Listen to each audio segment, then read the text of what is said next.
Sejam todos muito bem-vindos ao canal e todos muito bem-vindos à série Coisas do Ego. Você que está acompanhando desde o primeiro vídeo que nós produzimos e compartilhamos com vocês, a introdução de todo esse caminho que estamos trilhando. Serão uma série de 8 vídeos dividida em 7 capítulos. Então hoje nós vamos para o terceiro capítulo e eu quero convidar você a vir comigo, que vai ser muito interessante o que estaremos abordando a partir de agora.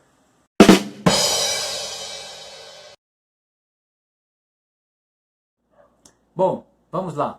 Vamos dar continuidade. Agora então entraremos no terceiro capítulo. Lembrando que nós analisamos o livro de Deuteronômio no capítulo 7, quando Deus introduziu o povo na terra prometida.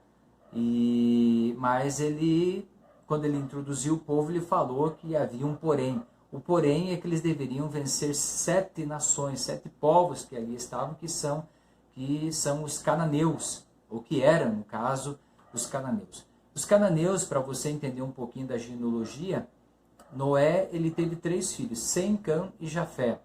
Então, de Cã é que vem a descendência dos cananeus.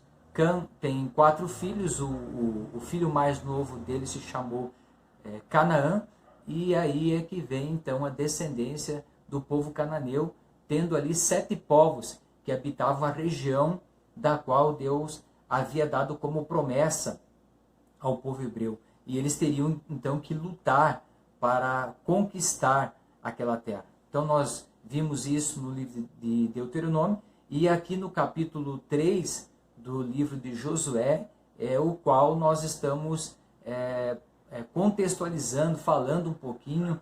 Alguns dos povos a gente analisa na questão comportamental e outros na questão geográfica. Por exemplo, no primeiro que nós comentamos aqui, que é o propriamente dito, o povo cananeu, que habitava nas regiões baixas, nós analisamos na questão do ego, que nós estamos tratando aí, sobre coisas do ego.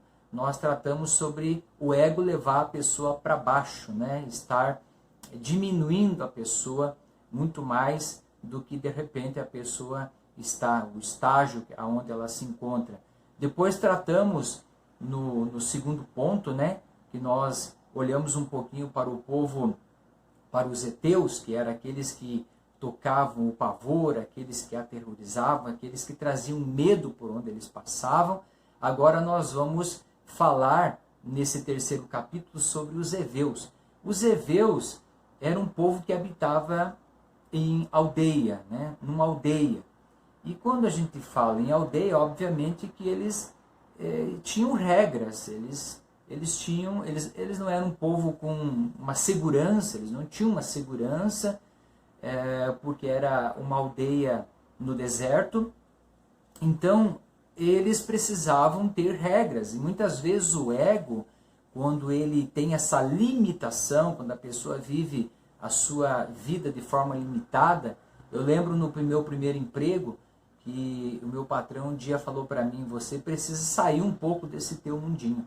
Aquilo assim soou assim muito forte na minha vida e me ajudou. Digo para você que me ajudou.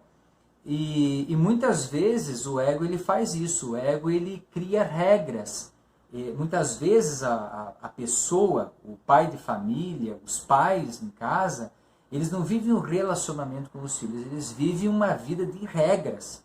Então, a bem da verdade é que a pessoa não pode viver uma vida de regras. Você veja, o povo, Deus deu a lei para eles, e de certa forma eles não conseguiam cumprir a lei. Aí vem Jesus e vai para a cruz, morre, e aí abre para nós o tempo da graça, que nós não somos salvos. Obviamente que nós temos que fazer obras, mas nós não somos salvos pelas obras, nós somos salvos pela graça, o favor que o Senhor fez para conosco. Mas, então, olha só, muitas vezes o ego ele faz isso, ele cria regras.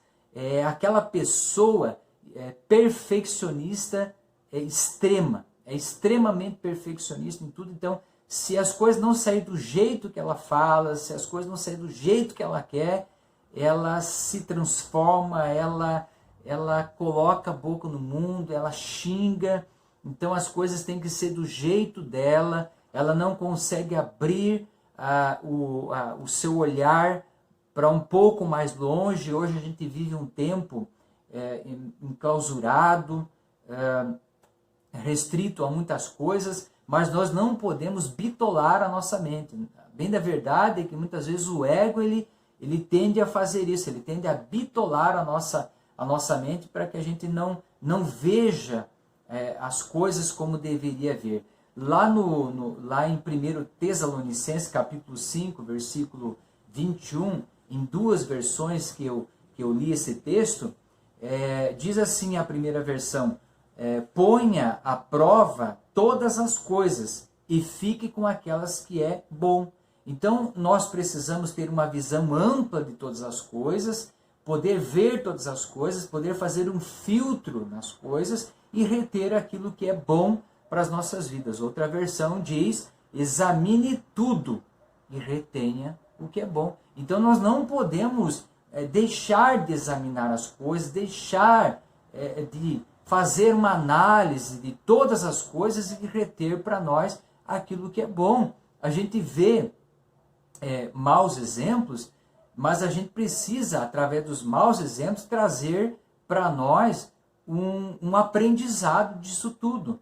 Então, quando nós falamos em a pessoa viver limitada, a pessoa viver dentro de um campo sem ampliar as coisas, a pessoa muitas vezes viver dentro de regras e não querer mudança. Ela não aceita mudança. Para ela, a mente dela foi produzida daquele jeito, ela entendeu as coisas daquele jeito e ela não consegue mudar.